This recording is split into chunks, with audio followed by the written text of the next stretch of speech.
Il était une fois Fernand, un castor d'une habileté technique reconnue dans tout le canton de Bois-Mouillé, région célèbre pour ses rivières capricieuses, ses forêts de bouleaux et ses habitants qui avaient tous, sans exception, un projet en cours et une bonne raison de ne pas l'avoir fini. Fernand vivait dans une loge flottante de sa propre construction, solide, bien calfatée, avec une terrasse bien orientée plein est pour le soleil du matin. Il travaillait comme architecte hydraulique indépendant.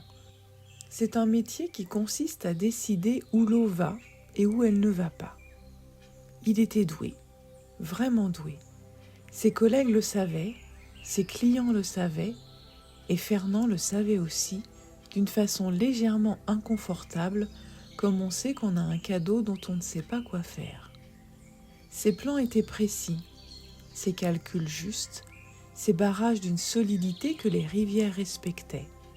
Quand il commençait quelque chose, les premières semaines étaient une fête, l'enthousiasme, l'élan, le sentiment satisfaisant d'avancer vers quelque chose de bon.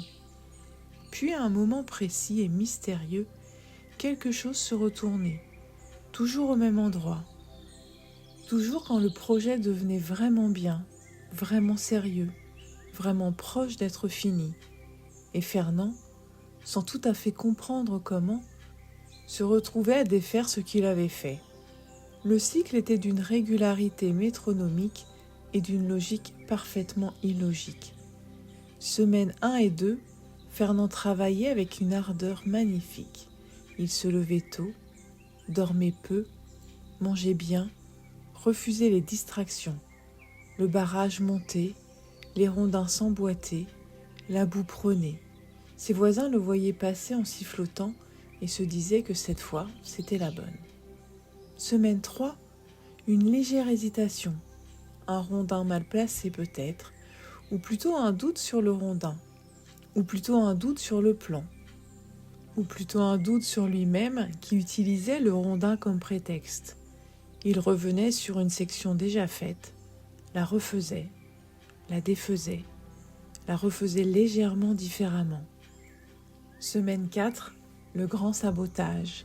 Il arrivait toujours sous une forme raisonnable, une décision technique présentée comme du professionnalisme, un recommencement présenté comme de la rigueur, une destruction présentée comme une amélioration.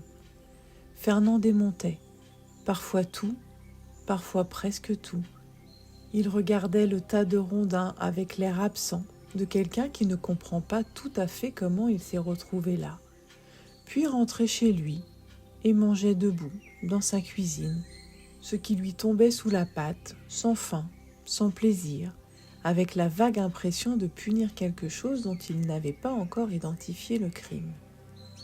Son ami Gustave, un héron d'une patience géologique, lui avait dit une fois « Fernand, tu es le seul être vivant que je connaisse qui arrive à arriver presque au but et à trouver ça dangereux. » Fernand avait ri, puis avait changé de sujet, puis était rentré manger debout dans sa cuisine.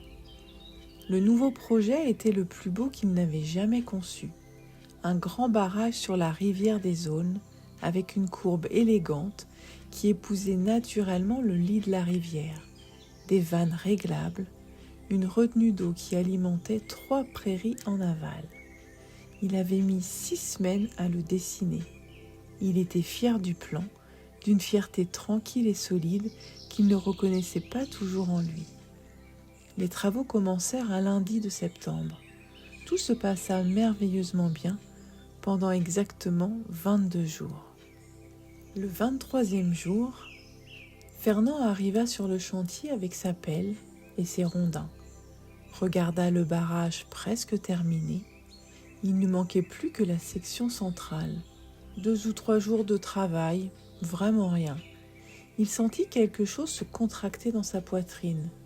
Une peur sans nom précis, une peur de la fin peut-être, ou de ce qui viendrait après la fin, ou de la possibilité que ce soit vraiment bien, et que ça ne dure pas, ou que ce ne soit pas aussi bien qu'il avait cru, et que tout le monde le voit. Il posa sa pelle, sortit de sa poche un vieux carnet de notes qu'il gardait pour les urgences de pensée et trouva dedans, glissée entre deux pages comme si elles avaient toujours été là, une carte qu'il ne se souvenait pas d'avoir mise là. Et sur la carte, l'adresse d'un endroit, la maison du milieu du Gué, quand vous avez besoin de traverser sans vous noyer. Il leva les yeux vers le barrage presque fini, il remit sa pelle dans son sac et y alla.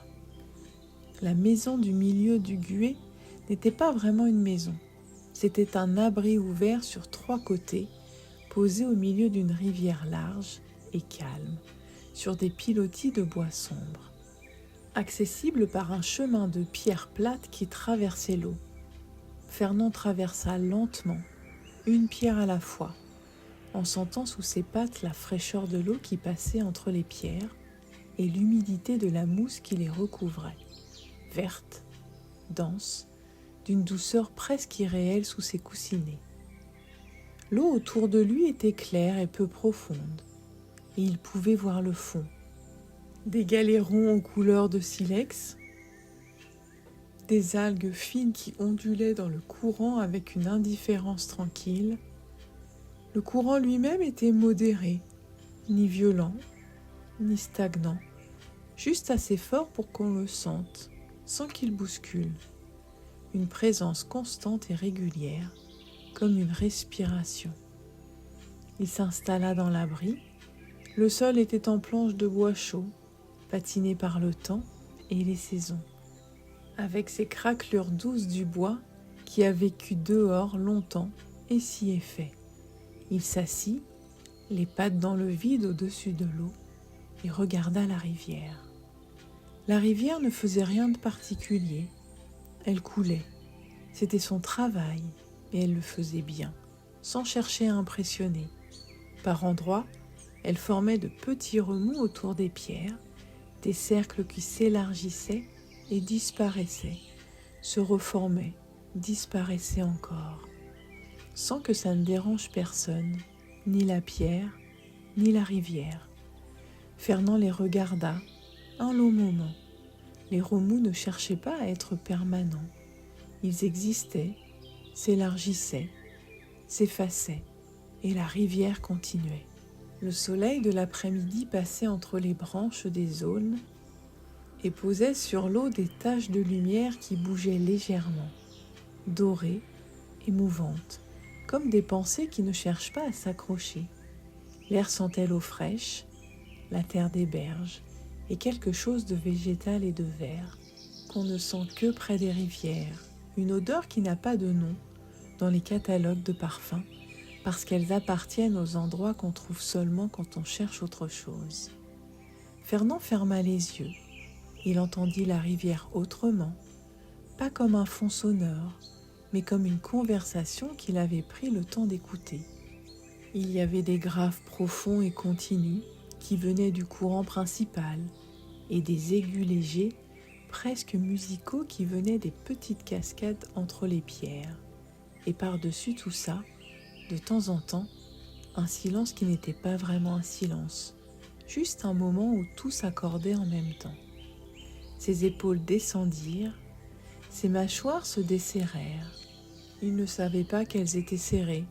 Sa queue, qu'il portait d'habitude avec l'attention de quelqu'un qui surveille ses arrières, se posa à plat, sur le plancher chaud. Il pensa au barrage, pas avec l'apport de tout à l'heure, avec quelque chose de plus calme, de plus curieux. Il pensa à la courbe élégante, aux vannes réglables, aux 3 prairies en aval. Il pensa juste à Gustave, le héron, qui avait dit « Tu trouves ça dangereux ?» Il pensa au 23e jour, et au 23e jour du projet d'avant, et à celui d'encore avant. Toujours le 23e jour, toujours quand c'était presque fini, toujours quand c'était vraiment bien. La rivière continua de couler, indifférente à ses 23e jours. Au fond de l'abri, sur une étagère en bois flotté, il y avait une collection de petits objets, des galets polis, des bouts de bois sculptés par l'eau, des morceaux d'écorce en forme accidentellement parfaite, et parmi eux, un petit barrage miniature, fait de brindilles et de boue séchée, pas plus grand que 2 pattes, manifestement construit par quelqu'un de doué. Fernand le prit, le retourna.